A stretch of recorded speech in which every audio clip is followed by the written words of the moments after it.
Yes, let's bring you some sport on the programme. Starts off with some birthday celebrations, in fact, for the French football manager. As France coach Didier Deschamps celebrated his 50th birthday on Monday on the eve of their UEFA Nations League A Group 1 clash with Germany, a double celebration would cap off the perfect week.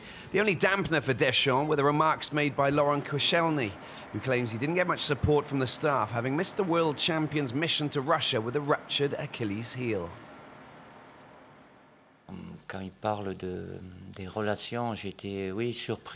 When he talks about the lack of contact, to be frank, I was surprised, as was my entire staff, because all of us at a certain moment had sent messages of support, myself included. I called him up after his injury. I talked with him, even about the choice of his surgeon. I invited him to join us in our preparations, to spend some time with us. That won't happen now, as the Arsenal centre-back retired from international football. For Germany, tonight's match in Paris is a chance to erase humiliation. Joachim Löw's World Cup was a disaster, and last week they were trounced 3-0 by the Netherlands. I watched the game closely. The German team were dominated. They were lacking efficiency. They were punished at the end of the game by a very well organised counter-attack by the Dutch team. But tomorrow, I don't expect a demoralised German team against us. I think they'll be quite dangerous, in fact. Germany will be seeking only their 4th win in 13 matches tonight, while France are on a 14-match unbeaten run that began in March. Gareth Southgate's England produced a ruthless first-half performance to leave Spain in a state of shock in Seville in their League A Group 4 clash. Raheem Sterling ended his 3-year goal drought with a brace in the first half, either side of Marcus Rashford's effort, as they beat Spain 3-2 to avenge their 2-1 defeat at Wembley in Spain last September. The big news coming out of South America is Lionel Messi's absence for the South American derby between Brazil and Argentina. The match, which is a friendly, will be played in Saudi Arabia tonight, with 62,000 fans packing into the King Abdullah Sports City Stadium. Brazilian Neymar is happy he's not playing. Well, I think it's bad for football not to have Lionel Messi playing. I mean, he's such a legend.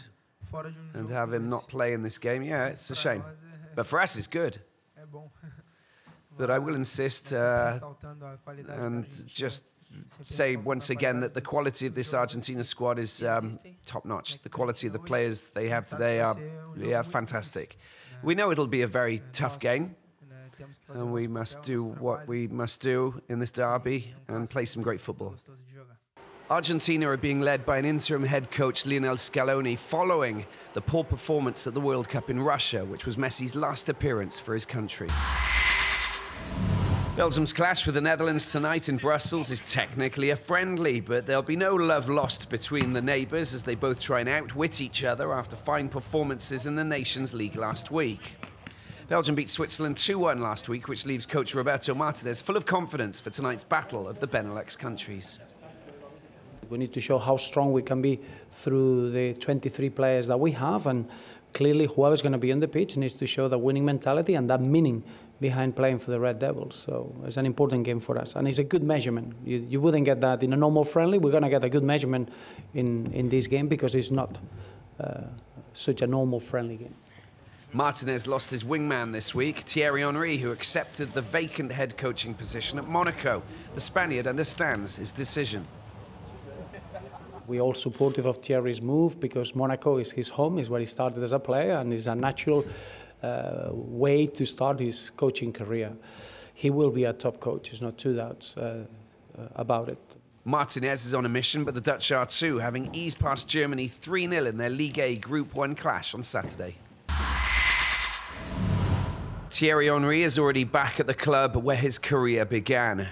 21 years ago, Henry was playing under coach Arsene Wenger at Monaco, and now he's the new man in charge, having replaced Leonardo Jardim, who was sacked after a poor start to the season.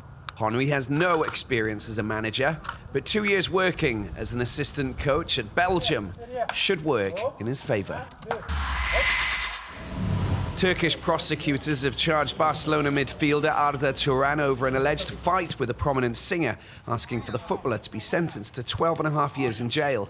Prosecutors charged Turan, who's currently on loan at Istanbul Başakşehir, with sexual harassment, unlicensed possession of weapons and causing intentional injury over an alleged fight with singer Berke Şahin.